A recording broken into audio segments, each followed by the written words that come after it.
Samara Oblast, Russia. At 2:15 Russian time zone 3 on the 3rd of August 2025, a pack of Ukrainian AK-400 Scythe UAVs, each carrying 110 pounds of explosive payload, will pierce Russian air defenses like blades through a fog. In less than 90 seconds, at about 125 miles per hour, they'll descend on the Novokuybyshevsk oil refinery, a critical lifeline fueling Vladimir Putin's war machine, located 600 miles from the front lines.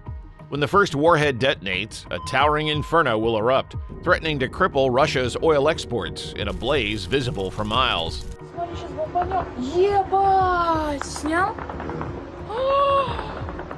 And what's more, the nearby drone storage sites could spark a secondary explosion. For Ukraine, the mission will prove that striking deep inside Russia doesn't require a massive army, just patience, precision, and a few buzzing drones. And if the refinery managers are smart, they'll start updating their resumes after this incident. It is the night of August 2nd, 2025, and Samara Oblast sleeps under a heavy sky. Everywhere is quiet and dim along the eastern bank of the Volga River. At 45 minutes past 10 p.m., Russian time zone 3, the streets are nearly empty. Oil workers clock out of their late shifts, trudging home with dinner bags, while military guards make their routine rounds along the perimeter of the refinery.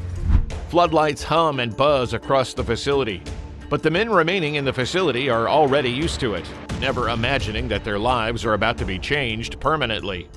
Hundreds of miles away across the Ukrainian frontier, another kind of night is unfolding. Inside a camouflaged operations tent, lit by red tactical lamps, Ukrainian officers gather over satellite feeds. At 10 minutes past 11, a major spreads out reconnaissance images of the Novokuybyshevsk oil refinery and the adjoining military depot. His voice is steady but clipped. Each square on the map is marked with coordinates, and each tank and storage unit is highlighted with bright yellow outlines. He points to a cluster of giant cylindrical storage tanks closest to the riverbank and shows how vulnerable their targets are. The AQ-400 Scythe UAV drones are lined up, waiting for release. Sleek, narrow, and silent, each machine carries a warhead weighing nearly 100 pounds. Designed to pierce steel and ignite the volatile oil reserves stored inside the refinery.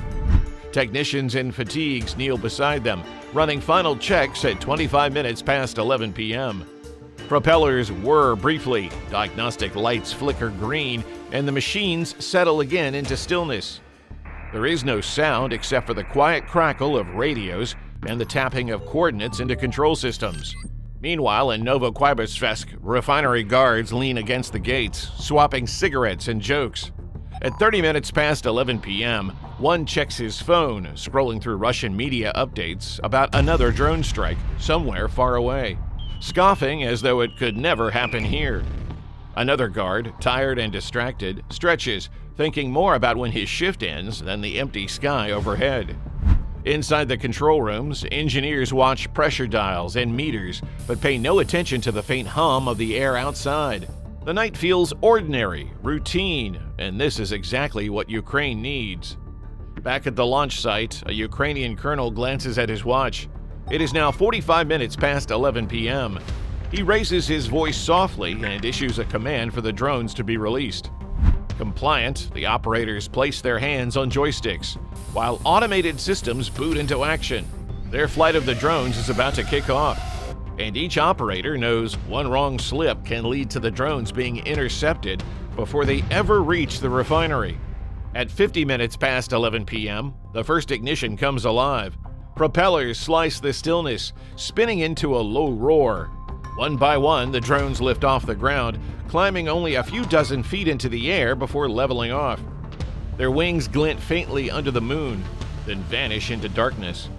An operator mutters, "Wolves are running," and others pick up the phrase, half-whispered as if they are trying to keep a conspiracy. While the drones begin their silent journey, the situation in Novokuybyshevsk remains calm. Inside a break room at the refinery, 3 engineers sip tea and talk idly about football. At 55 minutes past 11, one of them comments about how quiet the night feels, completely unaware that in just 20 minutes, silence will be broken by the sound of fire and steel. Across the road at the military depot, an officer updates his logbook with a lazy hand, yawning as he signs off on the midnight guard report. His partner leans back in a chair, boots on the desk, eyes half closed. Neither of them glances toward the sky. In the Ukrainian control tent, the colonel watches the live feed on his monitor.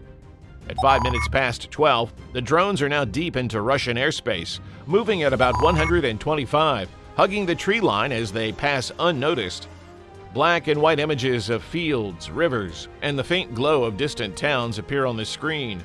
The operators are fixed on the screen. Every minute brings them closer to the Volga River, closer to Novokuybyshevsk, and closer to Russia's oil refinery. The night is still quiet in Novokuybyshevsk, but the quiet won't last long. Beyond the horizon, the drones draw closer and closer. The city, the depot, and the refinery have no idea their fate is just minutes away. It is 7 minutes past 12 at midnight. The Ukrainian drones are already over Russian territory, flying at a low altitude and a speed of about 125 miles per hour. Their wings cut through the night air. Each one carries a payload of nearly 100 pounds of high explosives, enough to split steel and set oil tanks ablaze. The operators sit quietly in their command tent, hundreds of miles away, eyes fixed on grainy black and white live feeds. 2 minutes later, the city of Novokuybyshevsk comes into range. From the camera feed, the Volga River glimmers faintly.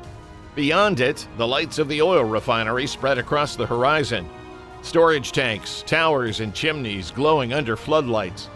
A massive industrial beast, unaware that hunters are circling above. 3 minutes later, at 23 minutes past 12, the first drone lowers its altitude. The operators guide it to just 200 feet above ground. Russian radar screens stay empty. The drones are too small, too low. The colonel in the Ukrainian tent whispers, "Approach confirmed." The refinery is huge, with rows of fuel tanks lined up.